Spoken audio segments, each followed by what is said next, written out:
هاي ازيك عامل ايه؟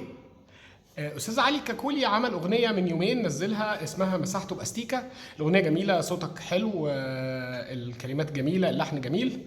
بس عندي شويه تعليقات كده يا استاذ علي تحزوا في نفسي.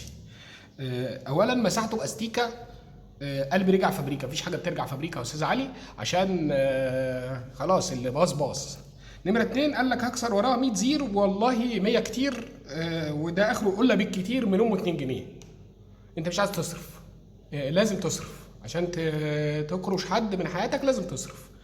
المسألة مش ببلاش. نمرة اتنين ما عادش في قلل ب 2 جنيه.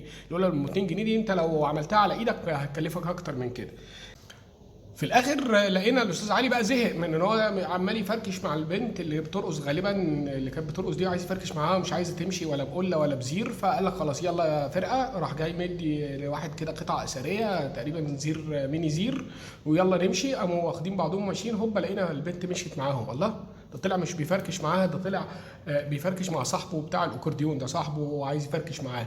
بس بقى كمان اكتشفنا ان هم مشيوا من هنا، قام هو فارش ونام. هو حتى ما اتاكدش ان هم مشيوا، وما كانش فارق معاه اساسا يفركشوا معاه ولا يمشوا ولا يركبوا تاكس. استاذ علي انت لخبطتنا قوي.